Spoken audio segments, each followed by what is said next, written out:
Sehari dibutuh dibawa pulang, dihitung per kepala kambing itu, lalu dikasih gaji langsung. Maka pekerjaan itu eksklusif pada saat itu ya. Dan tidak sembarang orang mau diamanahkan domba-dombanya. Nabi SAW mulai bekerja dari umur 8 tahun sampai umur 21 tahun. Ada riwayat lain mengatakan sampai 25 tahun. Jadi kurang lebih berjalan 13 tahun dari masa hidup Nabi.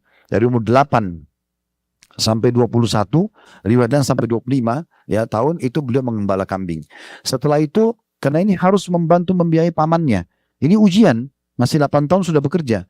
Walaupun di kelas kami, Ghazwa Academy, kalau ada yang ikut kemarin kami buat di Jakarta, ini kadang-kadang 2 bulan sekali kita buat kelas bisnis ya, seminar sehari. Dari jam 8 sampai jam 5 sore, bicara masalah bisnis dan Islam saja.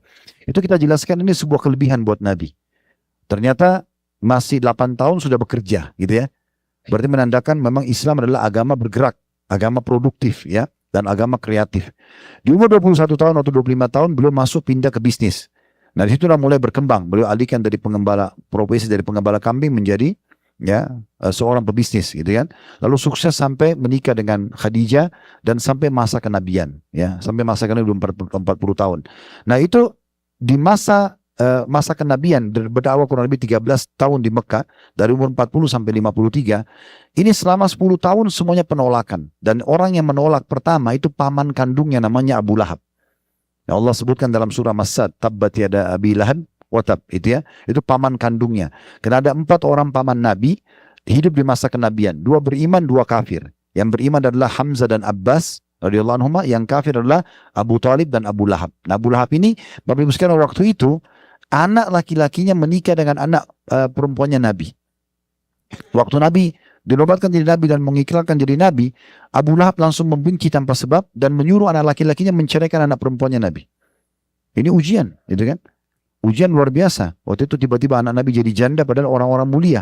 Walaupun nanti Allah SWT nikahkan anaknya dengan ya Utsman bin Affan. Tentu laki-laki yang lebih baik daripada anaknya Abu Lahab.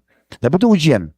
Dan subhanallah, Allah karuniai anak, tadi saya sebutkan di kisahnya Khadijah, dari Khadijah berapa anak? 6. 2 laki-laki dan 4 perempuan. Laki-lakinya Qasim dan Abdullah. Ini meninggal, bayangkan ya, 6 ini anak, semuanya meninggal di masa hidup Nabi kecuali 1. Cuma Fatimah saja yang meninggal setelah Nabi meninggal. Semuanya meninggal. Termasuk Ibrahim dari istri yang lain bernama Maria meninggal juga di masa hidupnya Nabi.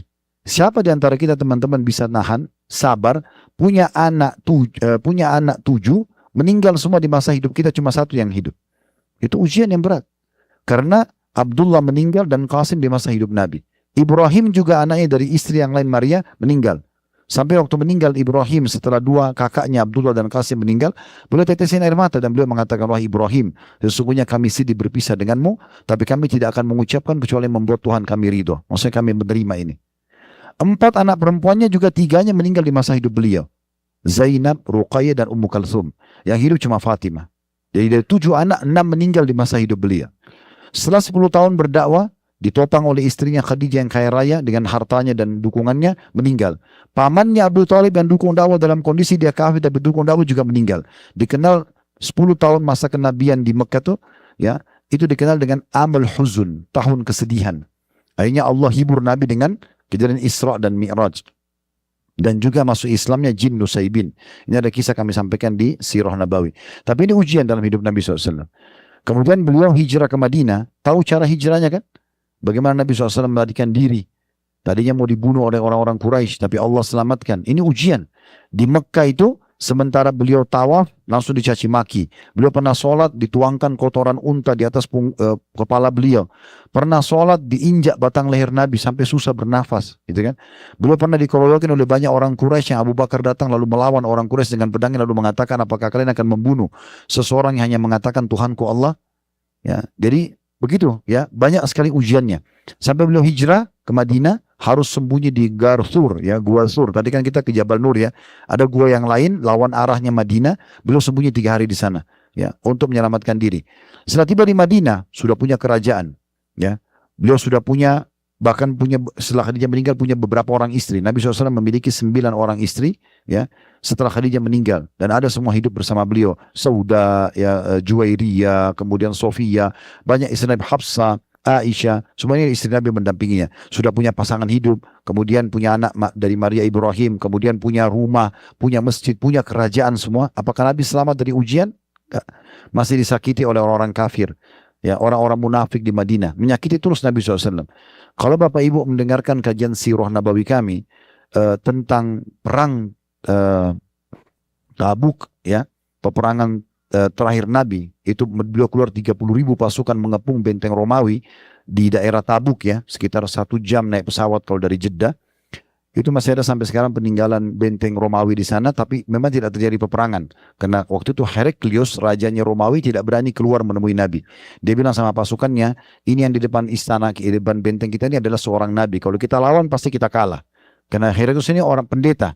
Dia sempat masuk Islam lalu dia murtad, gitu kan. Maka tidak jadi perang antara Muslim Nabi sama orang-orang Nasrani, tapi para ulama mengatakan perang Tabuk adalah peperangan sebenarnya antara muslimin sama orang-orang munafik. Di tengah jalan sementara pulang ke Madinah, orang munafik buat masalah terus di perang Tabuk itu. Ya, ada sumber mata air, Nabi bilang, jangan ada yang sentuh ya, tunggu saya datang. Sumber air itu kalau Nabi sentuh, Nabi doakan akan bermanfaat bagi seluruh muka bumi ini. Orang munafik datang sengaja ngambil air mengganggu itu. Sehingga mata air itu berkurang. Ya.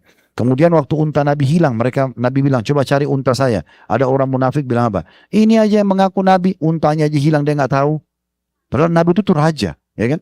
Maka Nabi bilang, kenapa ya ada orang di antara kalian, untaku hilang, lalu aku mengatakan carilah, dia mengatakan ini kayak mengaku sebagai Nabi. Ya, sementara unta saja hilang dia tidak tahu. Maka Nabi mengatakan, ketahuilah aku adalah manusia biasa. Dan sekarang Allah sampaikan wahyu kepadaku, kalau untaku ada di lembah ini dan itu, terikat tali kekangannya di pohon, satu pohon, ambillah, dan ditemukan di sana. Di Madinah banyak sekali mereka sakitin Nabi SAW, banyak sekali. Tentang Nabi ajak perang Khandak, ya, perang Ahzab.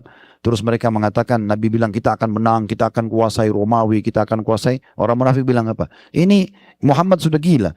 Mana bisa kita menguasai Romawi sementara kita sendiri, ya, masih di sini kondisinya. Maksudnya kita ketakutan di sini kalau dikatakan kita akan menguasai Romawi. Jadi mereka suka menyakiti Nabi SAW. Jadi banyak sekali. Nah, ini semua ujian-ujian dalam hidup Nabi alaihi salatu wassalam, ya. Jadi kalau kita mengingat musibah Nabi SAW, kita akan lihat musibah kita jadi kecil. Ya, ada ulama yang mengatakan karena memang kita bisa ambil pelajaran Nabi aja diuji, apalagi kita. Bisa juga memang secara letterlet. Kalau kita mulai mengenang kisah kayak tadi, hanya mengenangnya saja, maka sudah cukup membuat musibah kita jadi kecil. Kemudian teman-teman sekalian, yang kelima, ya, ini ada 6 tips dari kami, ya. Yang kelima adalah yakin akan ada solusi. Saya sudah bilang tadi kalau ada garis start, ada finishnya, ya. Tinggal bagaimana kita menikmati prosesnya. Kita menikmati prosesnya, ya. Dan ini teman-teman sekalian, kita tidak perlu mengikuti sesuatu dengan keraguan, karena pondasi agama kita adalah keyakinan. Bapak Ibu, yang membuat maksimal pahala kita dapat kalau Anda yakin sama Allah. Misal contoh, saya umroh